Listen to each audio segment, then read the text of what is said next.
We're not going to spend money on that circus." That was what my daughter, Susan, said when I reminded her that my 70th birthday was only 3 weeks away.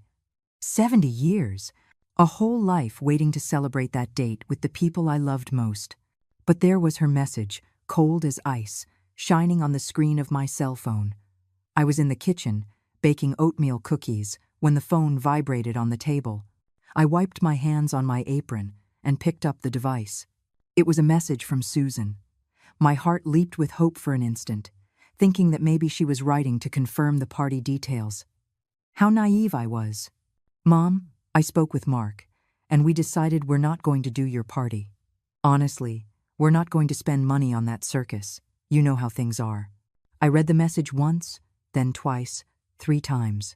The letters started to blur, not from my tears but from disbelief. That circus? Is that what my own daughter called my 70th birthday? Before I could reply, another message arrived, this time from Mark, my son-in-law.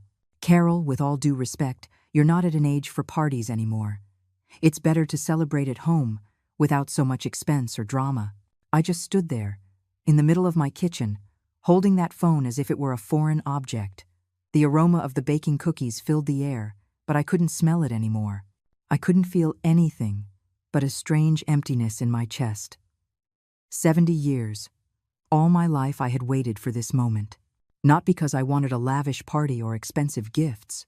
No, I just wanted to gather my family, to look at the faces of the people who had been my reason for living for decades, and to celebrate that I was still here, that I had made it this far, that all the effort had been worth it. But to my daughter, it was a circus. And for my son-in-law, I was too old to exist in that way. I left the phone on the table and sat down slowly in one of the wicker chairs I had bought 20 years ago at a downtown flea market. I looked out the window. The afternoon sun was falling warmly on the geraniums on the balcony. Everything seemed so normal, so peaceful. But inside me, something was beginning to break. It wasn't a loud shatter. It wasn't a scream or an uncontrolled cry. It was something worse. It was the icy silence of someone who finally understands they've been living a lie. For 69 years, I had been Carol Anderson, mother, grandmother, friend, the woman who was always there when someone needed her, the one who gave without expecting anything in return, the one who sacrificed her own happiness to see others smile. And now, on the verge of my 70th birthday, I discovered that all that unconditional love had a price that, apparently, my daughter was no longer willing to pay. I replied with a short message, as simple as it was painful. "No problem." 2 words. Nothing more.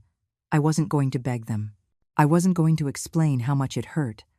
I wasn't going to grovel for a little of their time or their affection. Simply, "No problem."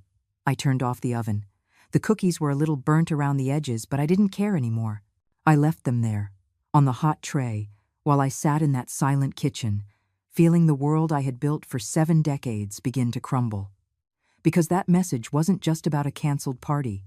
It was about years of invisibility, about being seen only as an open wallet, as a solution to others' problems, as someone who existed to serve, but not to be celebrated. And as the sun continued to set over my geraniums, I began to remember everything I had done for them, every sacrifice, every check signed, every dream of mine that I had put in a drawer so they could fulfill theirs. My memory took me back 25 years, when Susan was 20 years old and dreamed of studying architecture. I worked as a secretary in a government office, a modest job that barely covered our basic expenses. Her father had died 2 years earlier, leaving us alone and with debts that seemed like impossible mountains to climb. But when Susan got into college, I took a second job. I cleaned offices at night, from 9 o'clock at night until 3 o'clock in the morning. I would come home with my hands cracked from the bleach, with my back aching, with my feet swollen. But every month, without fail, I paid my daughter's tuition, 5 full years. 60 months working double shifts so she could graduate without debt, without worries, without having to sacrifice her studies for money. When she finally graduated, I cried with happiness at the ceremony. I watched her walk across the stage in her black cap and gown, receive that diploma that had cost us so much, and I thought it had all been worth it. I thought my sacrifice had built something beautiful. Then came Mark. They met at an architecture firm where they both worked. He was charming at first, attentive to me, always with a polite smile. But I noticed something in his eyes that unsettled me, a kind of cold calculation behind every kind gesture. They got married 3 years after they met. I paid for half the wedding, $8,000 that I had saved for years, tucked away in a cookie tin in the back of my closet. Money I was going to use to fix the roof of my house, which leaked every time it rained. But Susan wanted a beautiful wedding, and I wanted to see her happy. 2 years later, when they decided to buy their first house, I gave them the down payment, $15,000. My entire severance package from work, everything they had given me when I took early retirement due to downsizing. I gave them that money without a second thought, because they were my family, because it was my duty to help them start their life together. Mark promised they would pay me back. As soon as we stabilize our finances, Carol, I promise. That was 18 years ago. I never saw a single dollar of it back. Then Chloe was born, my granddaughter, a beautiful baby with big eyes and a contagious laugh. I watched her every day while Susan and Mark worked. From the time she was 3 months old until she started kindergarten. 5 full years of being her second mother, changing diapers, preparing bottles, singing lullabies at 3 o'clock in the morning. They never paid me for it, not 1 cent. Because she was my granddaughter, because it was my obligation as a grandmother. That's how they made me feel, as if my time was worthless, as if my days and nights were an infinite resource they could take without giving anything in return. Now Chloe is 22 years old and studying medicine at a private university. Who pays the tuition? I do. $1,200 a month that comes straight from my pension. Susan convinced me 4 years ago. Mom, you know how important education is. We don't want Chloe to be in debt like other young people. You understand, right? And I understood, as I have always understood, as I have always said yes. I also pay for Susan's private health insurance, $350 a month, because the insurance from her job doesn't cover everything she needs. Mark earns double what she does, but somehow that expense always ends up falling on my shoulders. And then there's the credit card. The additional card I gave her 10 years ago just for emergencies. Susan uses it for everything. Clothes, restaurants, weekend trips, new furniture for her house. Every month the statement arrives, and I see figures that hurt my soul. $500, $800, sometimes $1,000 in purchases that are never emergencies. But I pay. I always pay. Because I'm afraid to say no. Afraid they'll push me away. Afraid of losing the only thing I have left in this world. My family. The phone vibrated again on the table. Another message from Susan. Mom, are you mad? Don't be dramatic, please. It's just a party. We can do something simple another day. Something simple another day. As if my life could be postponed. As if I were an errand that could be put off until later. I looked at that message and felt something new. Something I had never felt toward my own daughter. Resentment, pure and crystalline. And with that resentment came a terrible clarity. I had been a fool for too long. I couldn't sleep that night. I lay awake in bed, staring at the cracked ceiling of my bedroom, listening to the ticking of the wall clock that had belonged to my mother. Every second that passed was like a reminder of all the time I had wasted being convenient for others. I got up at 3 o'clock in the morning and walked barefoot to the living room. I turned on the small corner lamp, the one that casts a warm, yellowish light, and sat on the worn-out sofa where I had spent so many nights waiting for Susan to come home from her outings when she was a teenager. On the coffee table was an old shoebox. I opened it slowly, as if it held something sacred. And, in a way, it did. It was photographs.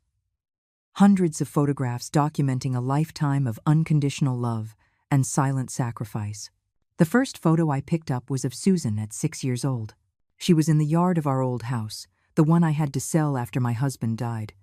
She was wearing a pink dress that I had sewn myself, with ruffles on the sleeves and a bow at the waist. She was smiling, showing the gap where her first tooth had fallen out. I remembered that day perfectly. It was her birthday. We didn't have money for a big party, but I had made her a homemade chocolate cake with strawberries on top.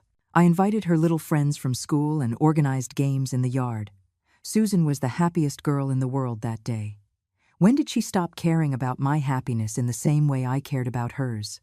I kept looking through the photographs. One from her high school graduation, where she was hugging me so tightly she almost knocked me over.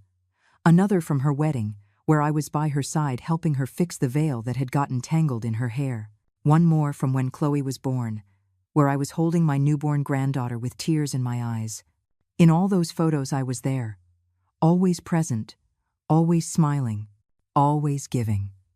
But now, when I needed someone to be there for me, when I wanted to celebrate surviving 70 years in this difficult world, it turned out it was too much to ask. I left the photos and walked to the small desk I have by the window. I opened the bottom drawer, the one I almost never open because it hurts to see what's inside. I pulled out a worn folder with the title Family Expenses written in my handwriting on the cover. Inside was everything. Every receipt, every transfer confirmation, every bank statement documenting decades of financial help. I had always been organized with money, even when I didn't have much. I kept everything, not to hold it over them, but because it was my way of maintaining control over something in my life. I started going through the papers with a mix of sadness and astonishment. The numbers began to dance in front of my eyes, adding up in my head like a relentless calculator. Susan's college. $45,000 in total, between tuition, books, materials, and living expenses. Her wedding, $8,000. The down payment on their house, $15,000. 5 years of watching Chloe without pay. If I had charged what any babysitter charged back then, it would be approximately $52,000. Chloe's college tuition, which I've been paying for 4 years, $57,600. Susan's health insurance for the last 10 years, $42,000. The credit card she uses for emergencies. I had run the numbers 6 months ago in a moment of distress, and it already totaled over $38,000 accumulated over all these years, not counting the small loans that were never repaid, the $500 to fix their car, the $1,200 to replace the refrigerator, the $800 to pay one of Mark's traffic tickets, the $300 for expensive school supplies for Chloe. I added it up mentally, even though it pained me. More than $250,000 over 25 years. $250,000. I, who had worked my whole life earning a modest salary. I, who had given up traveling, replacing my old car, fixing the leaks in my roof, buying new clothes, or treating myself to even a small luxury. $250,000 that I had given with love, thinking I was building bridges. Without knowing that, I was only digging my own grave of invisibility. And now they couldn't even spend money on that circus that was my birthday. I closed the folder and put it back in the drawer. But something had changed in me during that sleepless night. It wasn't just pain I felt. It was something more powerful, something more dangerous. It was clarity. The brutal clarity of someone who finally sees the truth without the filters of blind love and maternal guilt. They didn't see me as a mother. They saw me as a resource, an inexhaustible source of money and free services, an ATM with feelings they could ignore whenever they wanted.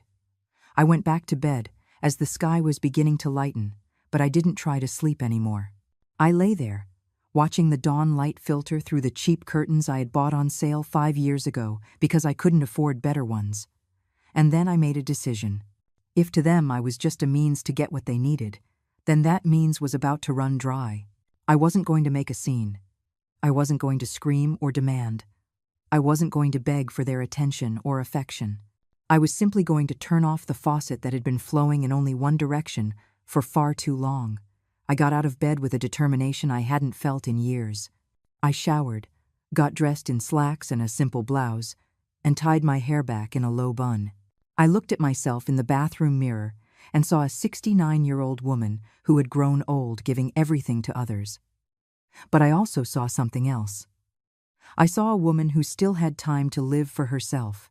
I grabbed my purse, put all the important documents I would need inside, and walked out of my apartment with my back straight and my jaw set. First stop, the bank. I walked into the branch at 9 o'clock in the morning, just as they were opening the doors. The account manager, A young woman named Patricia, who always treated me kindly, greeted me with a smile. "Good morning, Mrs. Anderson. How can I help you today?" I sat down across from her desk and pulled out my bank card. "I need to cancel an additional credit card that is in my daughter's name, Susan Rodriguez. I also need to cancel all the automatic transfers I have scheduled." Patricia blinked, surprised by the firmness in my voice. "Of course, Mrs. Anderson. Is there any problem with the accounts?" "There's no problem," I replied calmly. "I'm just making necessary adjustments. It took us 40 minutes to complete the entire process." Patricia showed me each automatic transfer on her computer screen, and I nodded my head each time she asked if I was sure I wanted to cancel it. $1,200 a month for Chloe's university. Canceled. $350 for Susan's health insurance. Canceled. The additional credit card with a current balance of $2,300. Blocked and canceled. When we finished, Patricia looked at me with a mixture of respect and curiosity. "Are you sure about all this, Mrs. Anderson? These are major changes." I looked her directly in the eye. I have never been more sure of anything in my life. I walked out of the bank feeling strangely light, as if I had taken off a heavy coat I had been wearing for decades. The sun was shining on the street, and for the first time in a long time, I felt I could breathe deeply without my chest hurting. I walked to a nearby coffee shop and sat by the window. I ordered a latte and a slice of carrot cake, something I normally wouldn't allow myself because it was an unnecessary expense. But at that moment, I realized that I deserved small pleasures too. While I sipped my coffee, I took out my phone. I had 3 messages from Susan. "Mom, is your tantrum over? Mark says you're overreacting. It's just a party, it's not a big deal. Are you going to ignore me now?" I didn't answer. I simply put the phone back in my purse and continued enjoying my coffee because I had discovered something powerful in those last 24 hours. My silence was worth more than 1,000 words. The next few days passed in a strange calm. I followed my normal routine, waking up early, making my coffee, watering the plants on the balcony, reading the newspaper. But there was something different in the air, a kind of silent anticipation, like when you know a storm is coming but the sky is still clear. Susan didn't write to me again for 3 whole days. I guess she expected me to make the first move, to apologize for my tantrum, to go back to being the submissive, accommodating mother I had always been. I didn't. On the 4th day, the first sign that things were changing arrived. It was Thursday afternoon when I received a call from Susan. Not a text, a real call. I looked at the screen vibrating in my hand and let it ring 4 times before answering. "Hello, Mom." Her voice sounded tense, controlled. "We need to talk." "I'm listening." "I just got an email from Chloe's university. They said this month's payment was declined. You forgot to make the transfer." I leaned back on the sofa and looked out the window. A bird had landed on the balcony railing. "I didn't forget, Susan. I canceled the automatic transfer." There was a silence on the other end of the line. A heavy, disbelieving silence. "You did? What?" "I canceled all the automatic transfers, and I also blocked the additional credit card you had." "Mom, have you lost your mind? How could you do something like that without consulting us?" The word consulting made me laugh, a bitter laugh that didn't leave my throat. "Susan, did you consult me before you canceled my birthday party? Did you consult me before you called it that circus? For God's sake, Mom, one thing has nothing to do with the other. We're talking about your granddaughter's education. You're going to punish Chloe for something I said? I'm not punishing anyone. I am simply reorganizing my finances. At 69 years old, I think I have the right to decide what I do with my own money. But you've always paid for Chloe's college. You can't just leave us hanging like this." "Of course I can. It's my money, Susan. My pension. Just because I decided to help you for years doesn't mean I'm obligated to do it for the rest of my life." I heard her breathing heavily on the other end of the line. I could picture her in her modern kitchen, with her stainless steel appliances that I had helped pay for, gripping the phone tightly. "Mark was right," she said finally, her tone icy. "He said you were going to be dramatic and vengeful. This is because we canceled your party, isn't it? You're throwing a childish tantrum." Something broke inside me with those words. It wasn't pain. It was liberation. Think whatever you want, Susan, but things are going to change from now on. Mom, listen to me. If you don't pay for Chloe's university this month, she's going to lose the semester. Is that what you want? To ruin your granddaughter's future over a whim? Chloe's future is her parents' responsibility. You both work. You have good salaries. You can pay for her education yourselves. We can't. We have the mortgage, the house expenses, Mark's new car. We can't afford an extra $1,200 a month. Then you'll have to make adjustments, like I've done my entire life to help you. Mom, please. Don't be like this. You know we need you. There it was. The naked, raw truth. They needed me. Not loved me, not valued me, not respected me. They needed me. Like one needs an ATM or a credit card. Goodbye, Susan. I hung up before she could respond. The phone immediately started ringing again, but I put it on silent and left it on the table.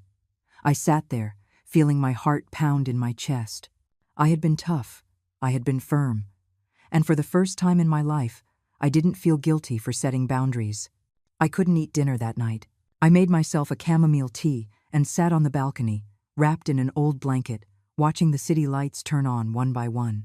The cool night air brushed against my face, and I closed my eyes, trying to find peace in the middle of the chaos I had just unleashed. I knew what would come next. I knew this was just the beginning. And I was right. The next day, Friday morning, my doorbell rang at 8 o'clock sharp. I was making a simple breakfast, scrambled eggs and toast. I left the pan on the stove and walked to the door. When I opened it, Mark was standing there. Tall, in his gray work suit, his hair slicked back with gel, and that expression he always used when he wanted to intimidate someone, a mix of superiority and condescension. "Good morning, Carol. Mark." I didn't invite him in. I stood in the doorway, blocking his entry with my body. "I need to talk to you. It'll only take 5 minutes." "Say what you have to say from there," he sighed, as if he were dealing with a stubborn child.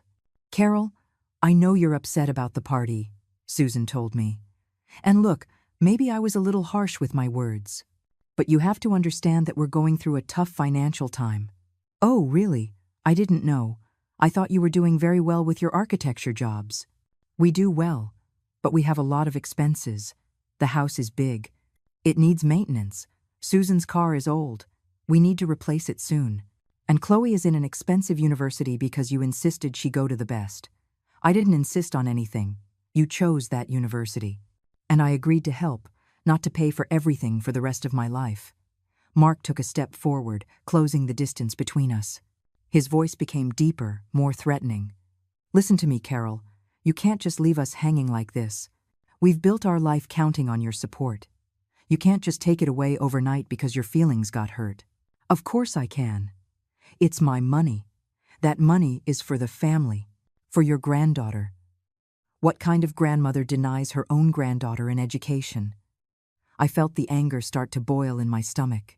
Anger for years of manipulation, of being seen as an obligation and not as a person. The kind of grandmother who is tired of being used.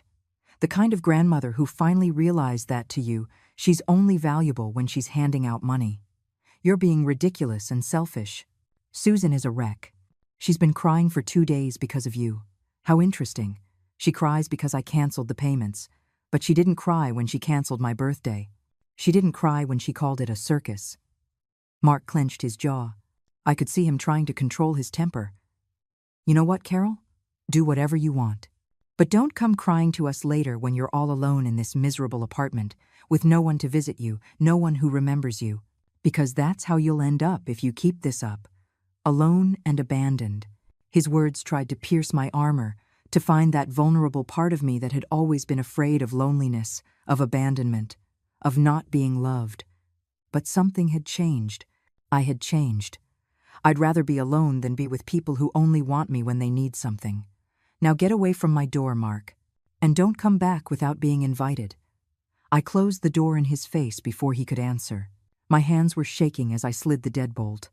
I heard his footsteps retreating down the hall, heavy and furious. I leaned against the closed door and took a deep breath.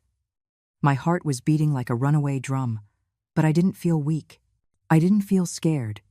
I felt powerful, because I had just discovered something fundamental. The respect they had never given me, I could give to myself.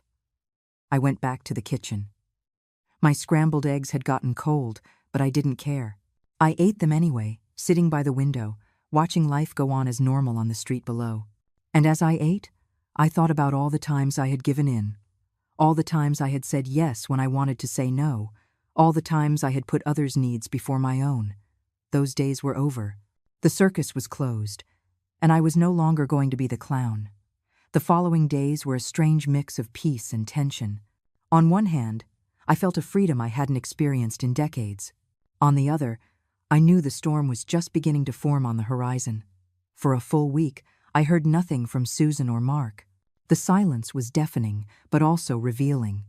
It confirmed what I already suspected. When there was no money involved, I simply didn't exist to them. I used that silence to do something I had put off for years: live for myself. On Monday, I went to the hair salon and got a new haircut. Nothing dramatic, just a subtle change that made me feel refreshed. The stylist, a cheerful woman named Rosa, told me I looked 10 years younger. I looked in the mirror and saw a woman who was beginning to recognize herself. On Tuesday, I went to the antique market I had always wanted to visit but never had time for. I walked among the stalls filled with objects with history, touching the old wood of the furniture, smelling the scent of used books. I bought a small, hand-painted ceramic vase, cream-colored with delicate flowers. It cost $25, and normally I would have thought it was an unnecessary expense. But that day, I bought it without guilt. On Wednesday, I called my friend Aurora, whom I had lost touch with in recent years because I was always too busy helping Susan with something. Aurora was 68, a widow like me, and lived alone in a small apartment on the other side of town. "Carol, what a surprise to hear from you. I thought you'd forgotten about me," she said in that warm tone she always had. "Forgive me, Aurora. I've been lost for a long time. Are you okay? You sound different." And then, without planning to, I told her everything. The canceled party, the hurtful message, the years of financial help, my decision to turn off the money faucet. It all came out of me like a flood that had been held back for too long. Aurora listened in silence, and when I finished, she sighed deeply. "Oh, Carol, you should have done this years ago. I told you, remember? About 5 years ago, when you told me you'd paid the down payment on their house. I told you, you have to set boundaries. I know, you were right, but I was afraid. Afraid of what? Of losing them? Of being alone? But my dear friend, did you really have them? Because from what you're telling me, they were never there for you. Only your money was." Her words were a necessary reality check. Aurora had that ability to speak uncomfortable truths with love. "Come over for coffee tomorrow," she said before hanging up. "We have a lot to talk about, and I have a lot to tell you, too. Life doesn't end at 70, Carol. It's just beginning." I hung up the phone feeling lighter. Having an ally, someone who understood me without judgment, was something I didn't know how much I needed until that moment. On Thursday afternoon, as I was getting ready to visit Aurora, the second attack came. This time it wasn't Mark at my door. It was something much more painful. The doorbell rang at 3 o'clock in the afternoon. When I opened it, Chloe was standing there. My granddaughter. My beautiful, 22-year-old granddaughter, with her big eyes that had always reminded me of her grandfather, my late husband. Her hair was pulled back in a ponytail, and she was wearing jeans and a sweatshirt from her university. She looked tired, with dark circles under her eyes. "Grandma," she said softly. My heart clenched in my chest. Of all the people who could come to attack me, she was the one who had the power to make me doubt my decision. "Chloe, my love, please, come in." We went into the living room and sat on the sofa. I offered her water, coffee, something to eat, but she shook her head. She was nervous, fidgeting with her hands in her lap. "Grandma, I came to talk to you about what happened. Did your parents send you?" She hesitated for a moment, and that hesitation gave me the answer. "Mom is really upset. She says you stopped paying for my college and that I'm going to fail this semester. Dad says you've become selfish overnight. I felt the anger start to boil up inside me again. Of course they had sent her. They knew Chloe was my weak spot, my Achilles heel. Chloe, look at me. I waited for her to look up. What do you think? I don't know what to think, Grandma. I'm confused. Mom says you canceled her party out of spite, and now you're punishing all of us. Is that what she told you? That it was just a party? Chloe nodded slowly. I took a deep breath before speaking. I had to be careful. I didn't want to use my granddaughter as a weapon against her parents, but I also wasn't going to let them paint me as the villain. Chloe, do you know how many years I've been paying for your college? 4 years. And do you know how much I've paid in total? She shook her head, biting her lower lip. $57,600. $1,200 every month for 48 months. Her eyes widened in surprise. I could see she had never done the math, never really thought about the magnitude of that sacrifice. Grandma, I didn't know it was that much. Not only that, my love, your entire childhood, I took care of you without ever getting paid a cent. 5 full years of being your full-time nanny while your parents worked. Do you know how much a nanny costs? Chloe started to shake her head, tears welling up in her eyes. I also paid for your mother's college. I paid for half of her wedding. I gave the down payment on the house you live in. I've been paying for your mom's health insurance for 10 years. And I've paid thousands of dollars on the credit card she uses for emergencies that are never emergencies. Grandma, I had no idea. No one has any idea, Chloe, because when you give in silence, people get used to receiving without being grateful. It becomes an expectation, not a gift. Tears began to roll down her cheeks. But, Grandma, I need to finish my degree. I only have 2 years left. If I lose this semester, I'll fall behind. I know, my love, and I don't want you to lose your education. But why does it have to be my responsibility? Your parents work. They both earn good salaries. They can pay for your university. They say they can't, that they don't have enough. Chloe, your father has a new car that cost $45,000. A luxury car he bought 6 months ago. Your mother just took a trip to Cancun with her friends that cost $3,000. But it turns out they don't have $1,200 a month for their daughter's education. I saw the realization dawning in her eyes. It was painful to watch her awaken to the truth about her own parents. But it was necessary. I didn't know about the car. Dad said he needed it for work. Chloe, listen to me. I love you with all my heart. You are one of the most important people in my life. But I can't keep being the family bank while they spend on luxuries, and I live on the bare minimum. So, what am I going to do? Her voice broke. I can't pay for college on my own. I work part-time at the university coffee shop, but it's barely enough for my personal expenses. There are student loans. There are scholarships. There are options. But the responsibility of finding those options should be yours and your parents', not mine. She covered her face with her hands and began to cry. I put my arm around her, feeling her body tremble against mine. It hurt to see her like this. It hurt my soul. But I knew that if I gave in now, if I opened my wallet again out of guilt, everything would go back to the way it was. I'm so sorry, Grandma, she sobbed against my shoulder. I'm sorry Mom and Dad treated you like this. I'm sorry I didn't realize it sooner. It's not your fault, my love. You are not responsible for your parents' decisions. We stayed like that for a long time, holding each other on the sofa in my small living room, as the afternoon sun filtered through the curtains. When she finally pulled away, Chloe wiped her tears with the back of her hand. Grandma? Yes, my love. Is it true they canceled your birthday party? I nodded. Mom said it was because they didn't have time, but Dad said something about it being an unnecessary expense. Your mom called it, "That's circus." And your dad said I wasn't at an age for parties anymore. Chloe closed her eyes tightly, as if the words physically pained her. That's horrible. I can't believe they said that. Well, they did. She was silent for a moment, then looked at me with determination. Grandma, I didn't just come here because they sent me. I also came because I wanted to apologize.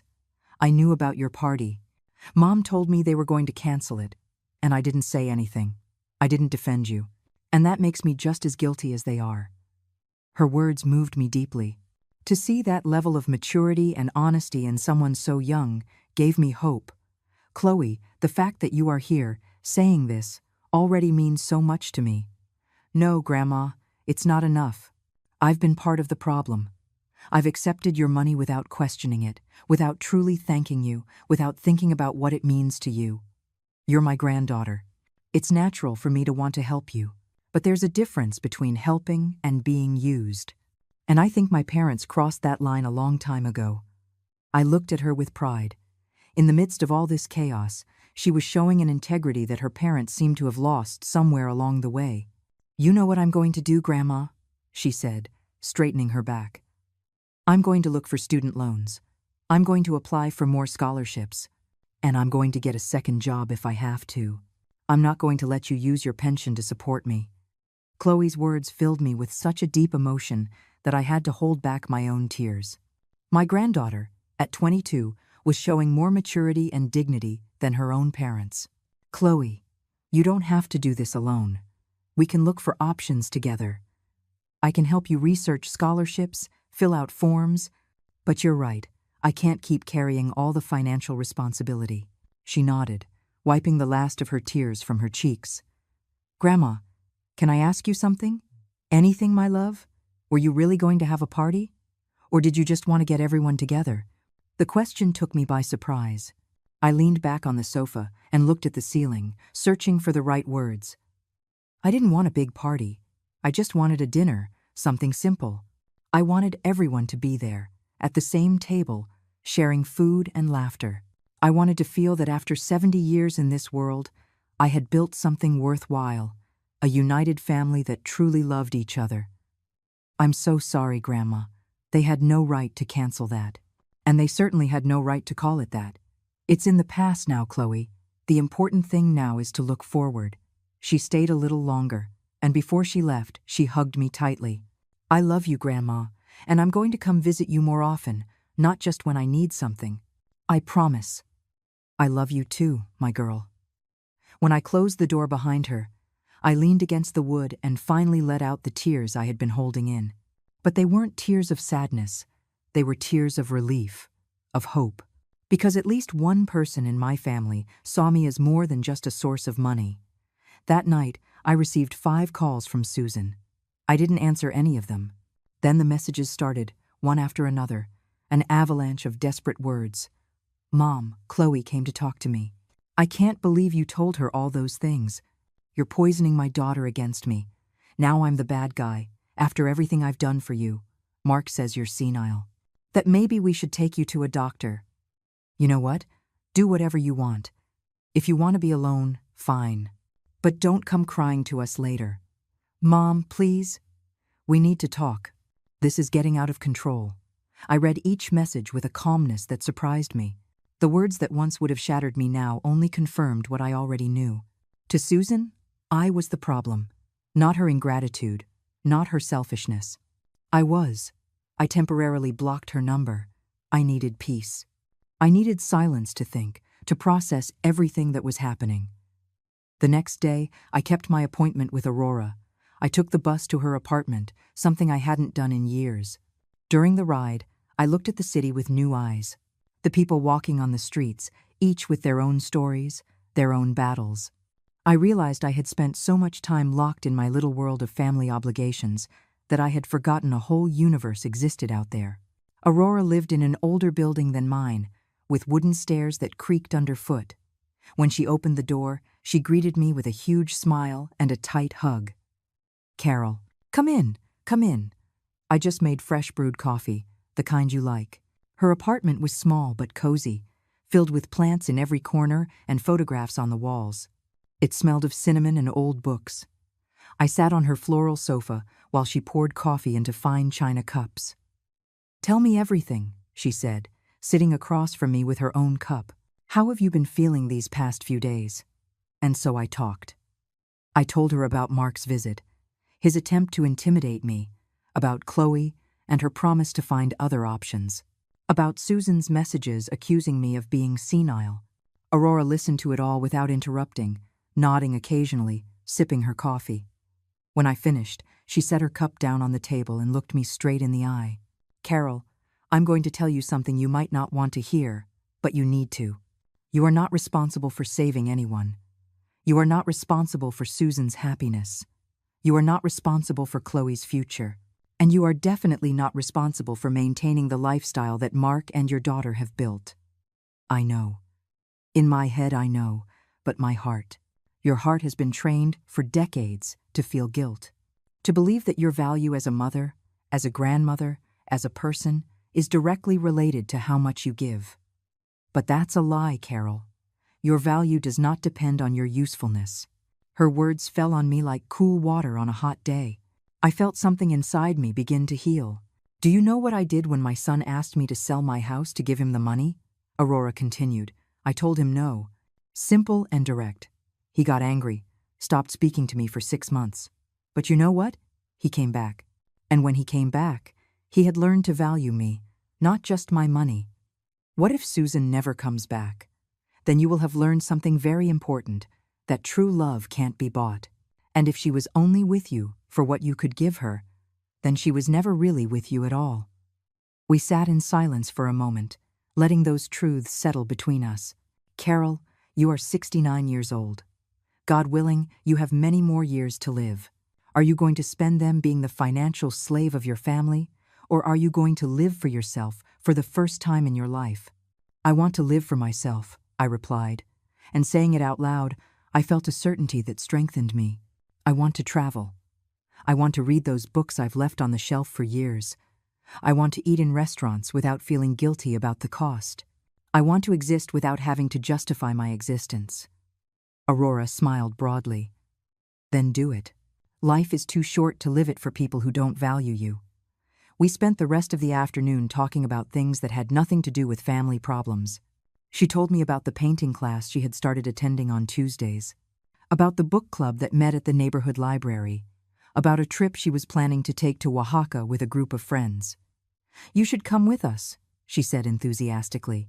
We're going in 2 months. It's 10 days, all inclusive. It costs $800.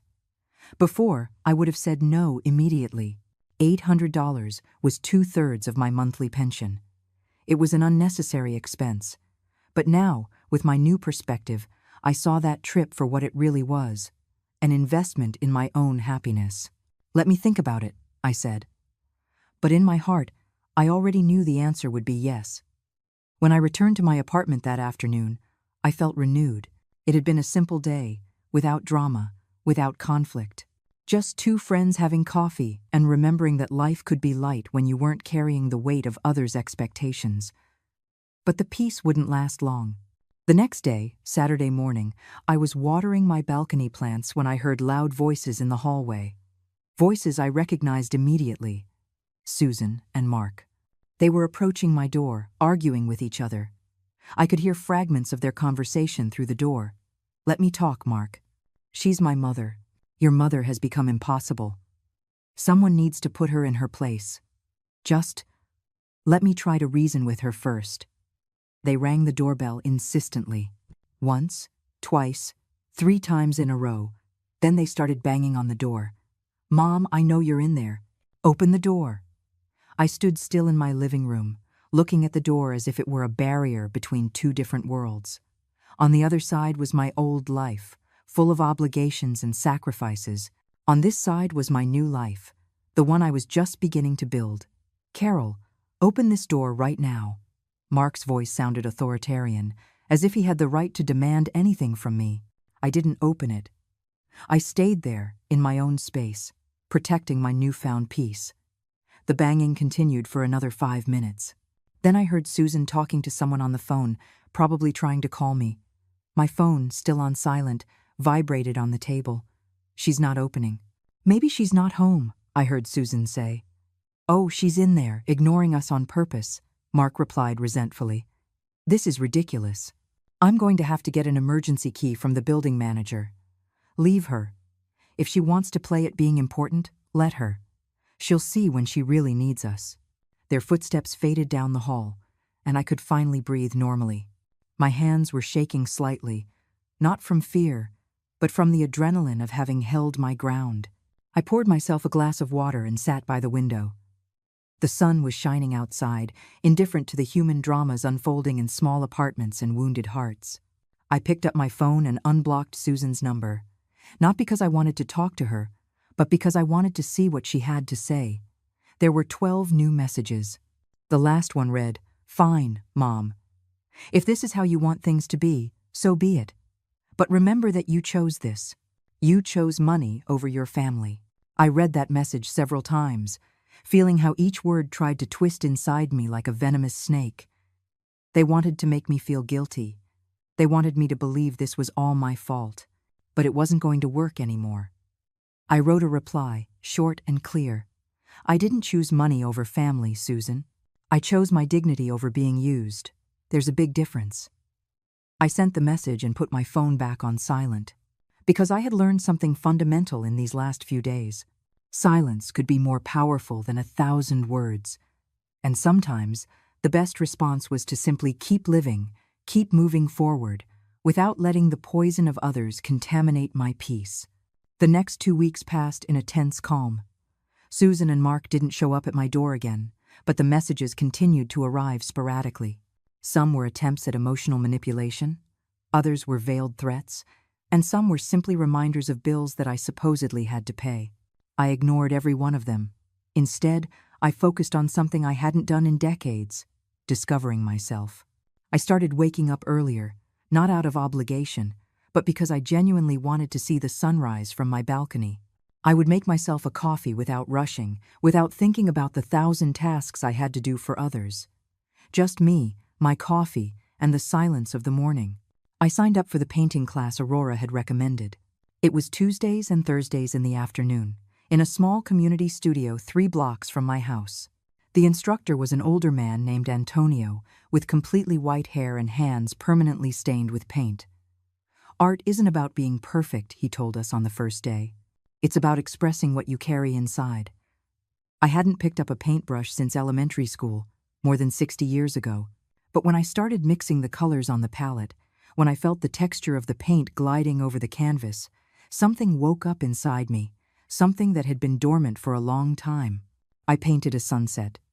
The colors were imperfect, the lines shaky, but it was mine, completely mine. And when I finished it, I felt a pride I hadn't experienced in years. I also started walking. Every morning, after coffee, I'd put on my comfortable shoes and walk in the park that was 10 minutes from my apartment. I'd watch the young mothers with their babies, the old men playing chess under the trees, the dogs running freely on the grass. Life went on, beautiful and simple, without needing my sacrifice to exist. One afternoon, while walking through the market buying fresh vegetables, I ran into a neighbor from my building. Her name was Teresa. She was about 75, and she always greeted me cordially in the elevator. "Carol, how nice to see you," she said with a smile. "You look different. Did you do something to your hair?" "I just got it cut a little."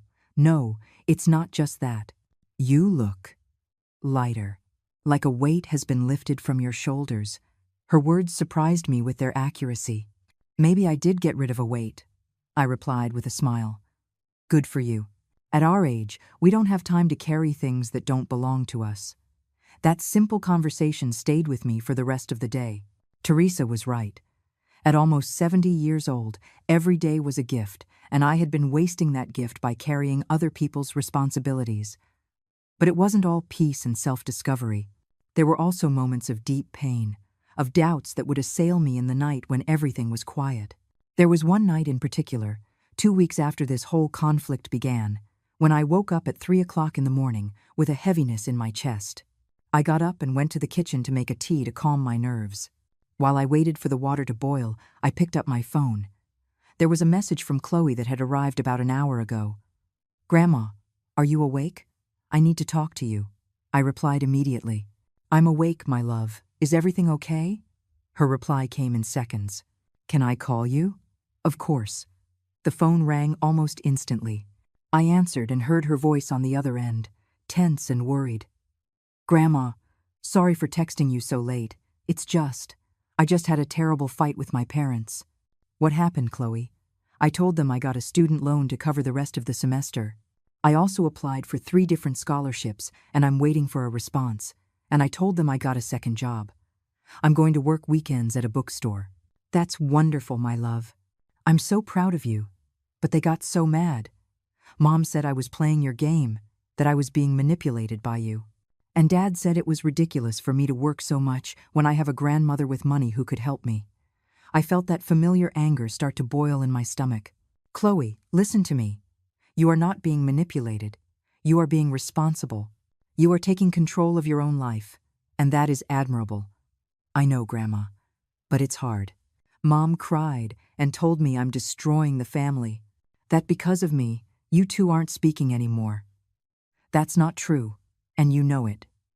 This has nothing to do with you. This is between your mother and me. But I feel trapped in the middle. I love all of you, and seeing the family divided like this hurts me. Her voice broke at the end, and I felt my heart split in two. This was exactly what I had feared, that Chloe would be caught in a conflict that wasn't hers. My love, you don't have to choose sides. You can love your mother, and also understand that what she did was wrong. Both things can coexist. Do you think this will ever be fixed? I don't know, Chloe. Honestly, I don't know. But what I do know is that I can't go back to being the person I was. I can't go back to letting them treat me like a walking wallet. And if your mother can't accept that, then maybe the relationship we had was never real. There was a long silence on the other end of the line. Grandma, can I ask you something? Anything. Do you ever regret it? Everything you did for us?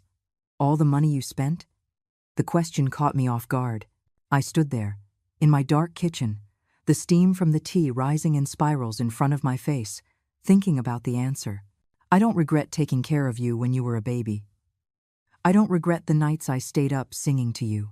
I don't regret the times I took you to the park or read you stories before bed. Those are beautiful memories that I hold in my heart. I paused before continuing. But I do regret not setting boundaries. I regret allowing my help to become an expectation. I regret not valuing myself enough to say no when it was necessary. I understand, Chloe whispered, but I will never, ever regret you. You are one of the best things that ever happened to me. I heard her sniffling softly. I love you, Grandma, and I promise I'm going to keep visiting you, no matter what my parents say. I love you too, my girl. Now try to get some sleep. Everything will look better in the light of day. When I hung up, I stood there holding the phone against my chest. The tea had gone cold in the cup, but I didn't need it anymore. Talking with Chloe had given me the peace I was looking for. The days continued to pass. It was time to make a decision about the trip to Oaxaca with Aurora and her friends. I sat at my desk with my account book and reviewed my finances carefully. Without the monthly payments to Susan, my $1,200 a month pension was now completely mine. My basic expenses, rent, utilities, food, transportation, added up to around $700 a month. That left me with $500 free each month. $500 that used to evaporate into Susan's emergencies. $500 that I could now use for myself. In 2 months, I could save more than enough for the $800 trip and have a little extra for personal spending. I called Aurora that same afternoon. Count me in for Oaxaca, I said without preamble. She screamed with excitement on the other end of the line. Carol, this is going to be wonderful. We're going to see the beaches, the artisan markets. We're going to eat the best food. It's going to be an adventure. An adventure. 70 years old, and I was finally going to have an adventure that was all mine. But before I could fully enjoy that decision, another blow came. It was a Friday afternoon when my intercom buzzed. This time, I didn't recognize the voice. Mrs. Anderson? This is Daniel Ruiz, an attorney for the Rodriguez family. I need to speak with you about a legal matter. My heart stopped for a second. A lawyer? Had Susan gone that far? What is this about? I asked, my voice trembling. I would prefer to discuss it in person, ma'am. It will only take a few minutes. Against my better judgment, I buzzed him in. When I opened the door, a man in his 40s, dressed in a dark suit and carrying a leather briefcase, was standing in front of me. Mrs. Anderson, I'm sorry to bother you. I'm here representing your daughter, Susan Rodriguez, And her husband, Mark Rodriguez. What do they want now? He pulled some papers from his briefcase. My clients have informed me that you unilaterally canceled several financial arrangements you had established with them, specifically the payment for your granddaughter's university education and the use of an additional credit card. Those weren't legal arrangements. That was me helping my family out of my own free will. I understand, ma'am. However, my clients argue that these payments were made consistently for years, creating a reasonable expectation of continuation. They have structured their personal finances based on this aid. I couldn't believe what I was hearing. They were threatening me with legal action for stopping giving them money? Tell your clients that there is no legal obligation on my part. I signed no contract. I have no debt to them. And if they want to take this to court, go ahead. But I assure you, a judge will see this for exactly what it is. A greedy family trying to extort an elderly woman. The lawyer's expression changed. I could see he hadn't expected me to respond with such firmness. Mrs. Anderson, no one is talking about extortion. My clients simply want to reach an agreement. What kind of agreement?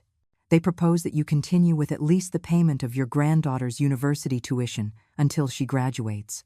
It's only 2 more years. In exchange, they will not seek any type of legal compensation for the money they've already invested in expectation of your continued support. I stared at him, feeling my disbelief turn into a cold, controlled anger. Get out of my house, I said in a low but firm voice. Ma'am, please, be reasonable. I said, get out of my house, now. He quickly gathered his papers and headed for the door. My clients expect a response within 48 hours, he said before leaving. I closed the door and leaned against it, feeling my entire body tremble. Not from fear, but from a rage so deep it almost suffocated me. After the lawyer left my apartment, I was paralyzed for several minutes. My legs were shaking so much I had to sit down before they collapsed under me. My own daughter had sent a lawyer. Not a sincere phone call, not an apology, not a genuine attempt at reconciliation. A lawyer, with veiled threats and emotional blackmail disguised as agreements. I picked up the phone with trembling hands and called Aurora. I needed to hear a friendly voice before the rage completely consumed me. Carol, what's wrong? You sound upset. I told her everything. Every word the lawyer said, every implicit threat, every attempt at legal manipulation. When I finished, there was a long silence on the other end of the line. That girl has crossed the line, Aurora finally said, with a hardness in her voice I had never heard. Carol, listen to me. You need to protect yourself. You need to talk to a real lawyer, not the puppet they sent. I don't have money for lawyers, Aurora. There are free legal services for seniors. Tomorrow, we'll find one. You are not going to face this alone. Her firmness gave me strength. I took a deep breath and felt determination replace the fear. You're right. I'm not going to be intimidated. I couldn't sleep that night. I tossed and turned for hours, thinking about how I had gotten to this point. At what moment had my daughter turned into this person, capable of legally threatening me for money? I remembered the little girl who used to climb onto my lap to have me read her stories. The teenager who cried in my arms when her heart was broken for the first time.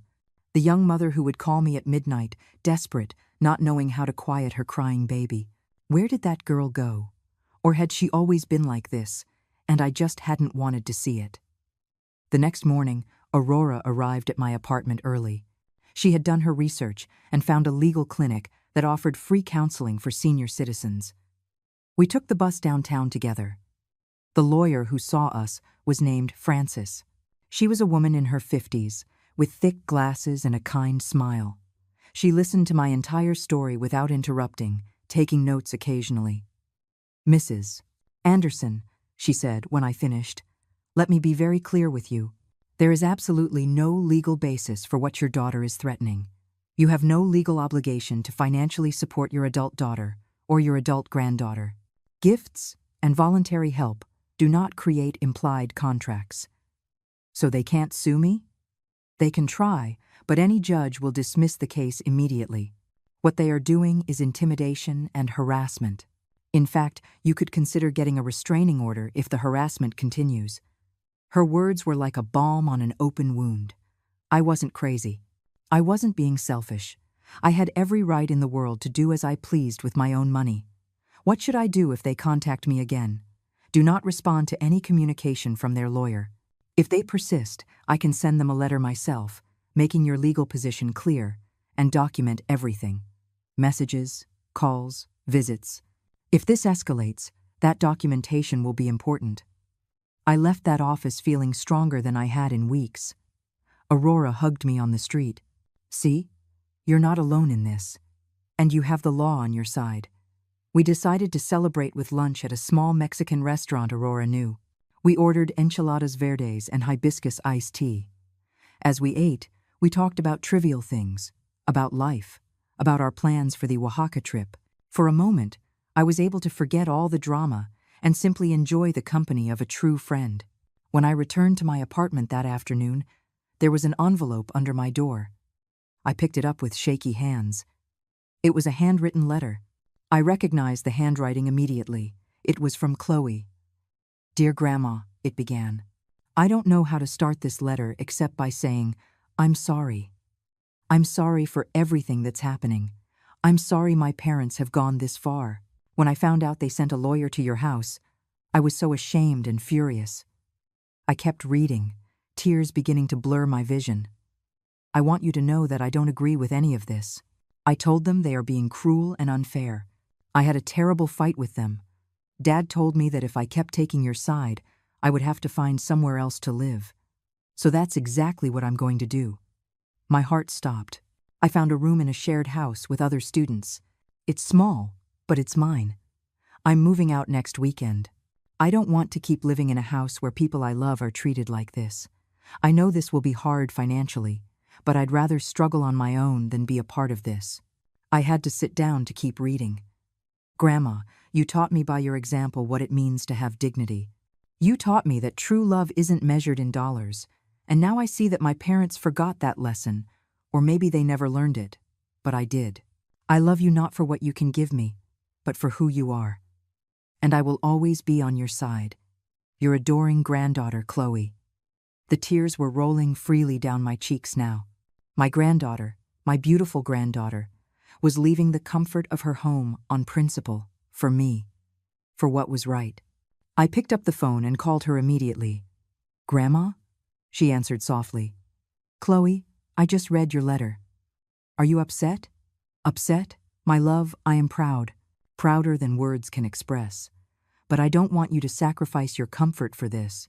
It's not a sacrifice, Grandma. It's a choice. And it's the right one. Do you need help with the move? With the initial expenses?" "Grandma, no. This is something I need to do on my own. But I would love for you to come see my new room once I'm settled. Nothing would make me happier." We talked for almost an hour. She told me about her roommates, about how she was organizing her work and study schedules, about the scholarships she was waiting to hear about. Every word confirmed what I already knew. She was going to be fine. She was strong, she had integrity, she was everything a grandmother could hope for in her granddaughter. When we hung up, I sat on my sofa, looking out the window as the sun began to set. The golden afternoon light filled my small living room, making everything glow with a soft warmth. I thought about everything that had happened in the last few weeks. The betrayal, the pain, the anger, but also the awakening.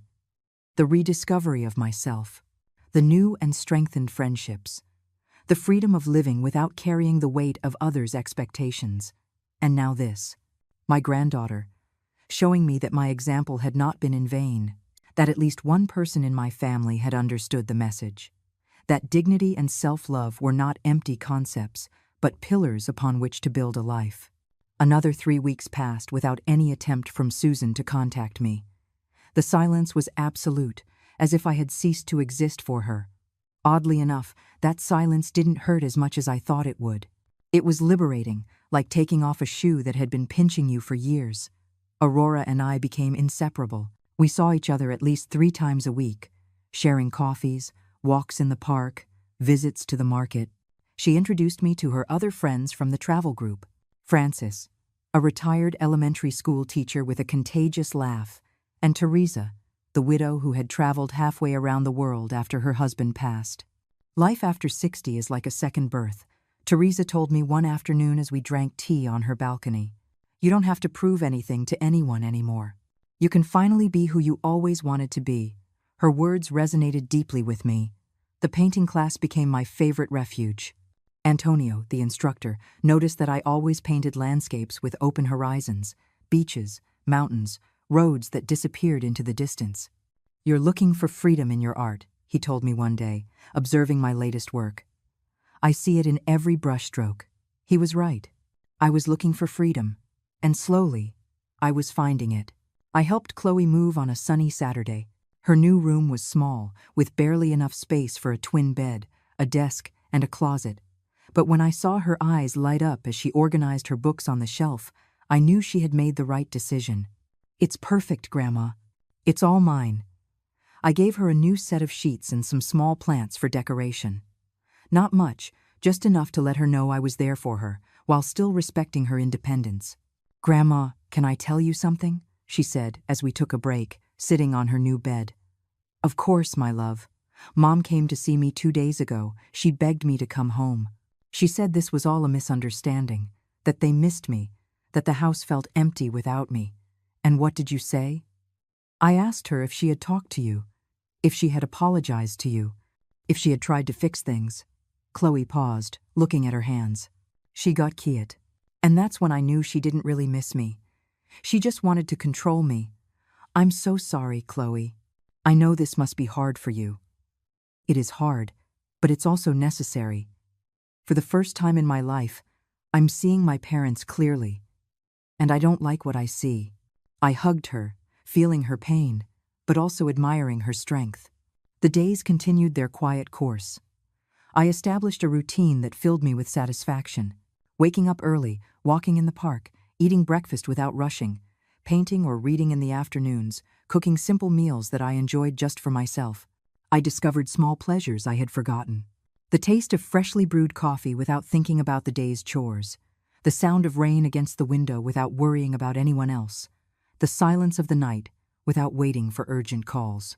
One afternoon, while browsing a cookbook in the bookstore where Chloe worked, I received a call from an unknown number. I hesitated to answer, but something told me to. Mrs. Anderson? It was a woman's voice I didn't recognize. Yes, who is this? My name is Clara. I'm the mother of one of your granddaughter Chloe's roommates. My heart sped up. Is everything all right? Did something happen to Chloe? No, she's perfectly fine. Actually, I'm calling you for another reason. Chloe told me about your family situation, and I wanted to tell you something. Yes? I went through something similar about 10 years ago. My children treated me like a walking bank. Whatever I gave was never enough. Until one day, like you, I decided that enough was enough. And what happened? It was awful at first. I felt guilty, alone, like the worst mother in the world. But over time, something changed. My children had to learn to be responsible, and when they finally came back to me, they did it with genuine respect, not with their hands held out. Her words gave me hope. How long did it take? 2 years. They were 2 hard years, I'm not going to lie. But in the end, I got back both my dignity and my children. Only this time, the relationship was real. Thank you for calling me. You don't know how much I needed to hear this. Your granddaughter speaks about you with so much love and admiration. I just wanted you to know that you are doing the right thing, even though it hurts. When I hung up, tears were streaming down my cheeks, but they were tears of relief. I wasn't crazy. I wasn't being cruel. I was being strong. The trip to Oaxaca was approaching.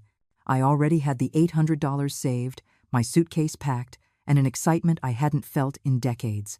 It would be my first time traveling, without having to worry about anyone else, without having to answer urgent calls, without feeling guilty for spending on myself. 3 days before the trip, the communication I had been both expecting and dreading finally arrived. Susan appeared at my door on a Tuesday afternoon, alone, without Mark. When I opened the door and saw her standing there, I noticed she looked different, thinner, with dark circles under her eyes, her hair without its usual luster. "Mom," she said simply. We just looked at each other for a long moment. I said nothing, waiting for her to take the initiative. Finally, she spoke again. "Can we talk?" I stepped back, allowing her to enter. She sat on the sofa, in the same spot she used to sit as a child. I sat in the chair across from her, maintaining some distance. "I don't know how to start," she said, looking at her hands. "Start wherever you need to." Chloe left the house. "You knew." "I know." I helped her move. Something flashed across her face. Pain, jealousy, resentment. Of course. Of course you knew. Now she's your ally, and I'm the villain. No one said you were a villain, Susan. But you were unfair. Unfair? Mom, you cut off all financial support overnight. How did you expect us to react? I took a deep breath, searching for calm before answering. "Susan, do you remember what you called my 70th birthday?" She looked down. "A circus. You called it a circus. And Mark said I wasn't at an age for parties. You didn't ask me what I wanted. You didn't care that it was important to me. You just decided I wasn't worth spending on. It was just an expression, Mom. I didn't mean it maliciously." "Oh, didn't you? Then tell me, Susan, when was the last time you asked me how I was? When was the last time you invited me to a meal without asking for something? When was the last time you gave me anything without expecting something in return?" The silence that followed was deafening. She had no answer because the truth was obvious. "Never. I have paid for your life for 25 years, I continued, feeling the words finally flow freely. Your education, your wedding, your house, your health insurance, Chloe's university, your constant emergencies. Over $250,000, Susan. And never, not once, did I receive a genuine thank you. Mom, let me finish. You used me. You saw me as a resource, not a person. And when I finally said enough, when I set a boundary, you sent a lawyer with threats. Your own mother, Susan. At what point did you lose your heart?" Tears began to roll down her cheeks. "I didn't want it to come to this." "Then why did we get here?" Susan was silent for a long time, the tears falling onto her clasped hands. When she finally spoke, her voice was barely a whisper. "Because you were right. About everything." I looked up, surprised. I didn't expect to hear those words. "Mark and we got used to your help. It became so normal that we stopped seeing it as a gift and started seeing it as something you owed us, like it was your obligation to keep us comfortable. And now Chloe won't speak to me. She left home because of you. No, that's not fair. She left because of me, because she saw something in me that I didn't want to see in myself." She wiped her tears with the back of her hand. "Mark and I had to sit down and look at our real finances. We had to face the fact that we were living beyond our means because we knew you would always be there to fill in the gaps. Susan, did you come here to ask me for money again?" "No." She looked up at me. "I came to ask for your forgiveness. I came to tell you that you had every right to do what you did, and I came to tell you that I'm sorry. I'm sorry for treating you like a wallet. I'm sorry for canceling your birthday in that horrible way. I'm sorry for sending that lawyer. I'm sorry for all of it." Her words reached me, deep down. But I also knew that apologies were just the beginning, not the end. "Does Mark know you're here?" "Yes. He wants to apologize too. But I thought it was better if I came first." "I appreciate your apology, Susan. I really do. But I need you to understand something. Things are not going back to the way they were. I know. I am no longer going to be the family bank. I am no longer going to be available every time there's a financial emergency. I am going to live my life with what I have, and you are going to have to live yours." "I understand, Mom. And that's okay. It's more than okay. It's what's fair. And about your birthday," she continued, her voice trembling, "if you still want to celebrate it, Mark and I want to organize something. Something small. Something meaningful. Not to make up for what we did, because that's impossible, but because we genuinely want to celebrate you." I looked at her for a long moment. Part of me wanted to reject her offer, to stand firm in my position, but another part, the part that still remembered the little girl she used to be, wanted to believe that change was possible. "I'll think about it," I said finally. "But first, I need to see actions, not just words. That's fair." We sat in silence, a silence that was no longer as uncomfortable as before. Finally, she got up to leave. Mom, one more thing. Yes? Chloe told me you're going on a trip to Oaxaca. I am. I'm glad. I'm glad you're doing things for yourself. You deserve it. I nodded, not knowing what else to say. After she left, I sat on my balcony with a hot cup of tea, watching the sun set over the city. I didn't know if Susan had truly changed, or if this was just another, more sophisticated, attempt at manipulation. Time would tell. But what I did know was that I had changed. I had found my voice, my worth, my dignity, and no one could take that away from me. The trip to Oaxaca was everything I had dreamed of and more. 10 days of crystal-clear beaches, colorful markets, delicious food, and constant laughter with my new friends. I felt young again, full of life and possibilities. One night, sitting on a terrace overlooking the sea, with a glass of wine in my hand and the sound of the waves in the background, Aurora looked at me with a smile. You look different, Carol. Radiant. I feel different. I feel free. Let's toast to that. To the freedom of living without carrying the expectations of others. We clinked our glasses under the stars. And in that moment, I knew I had made the right decisions. I had closed the circus, as I had told Susan in that message, and I was no longer the clown. When I got home, Chloe was waiting for me in my apartment with a homemade chocolate cake. Happy belated birthday, Grandma, she said with a huge smile. My love, my birthday was 2 months ago. I know, but we never celebrated you properly, so I figured it's never too late to celebrate the strongest woman I know. That night, just the two of us, we ate cake and drank coffee while I told her all about my trip. She showed me her excellent grades from the semester and told me about the partial scholarship she had secured. Grandma, can I tell you something? Always. Thank you for teaching me that self-love isn't selfishness. Thank you for showing me that it's okay to set boundaries. Thank you for being my example. I hugged her tightly, feeling my heart fill with a pure and genuine love. 2 weeks later, Susan invited me to dinner at her house. This time it was different. There were no hidden expectations, no veiled requests. Just a simple dinner, an honest conversation, and small steps toward rebuilding something that had been broken. I don't know if our relationship will ever be what it once was. Maybe it shouldn't be. Maybe we need to build something new, something more honest and balanced. What I do know is that at 70 years old, I finally learned the most important lesson of my life. You cannot love others if you do not love yourself first. You cannot give from an empty place, and you do not have to pay to be loved. Today, when I look in the mirror, I see a woman who has survived, who has fought, and who has learned to live for herself without guilt.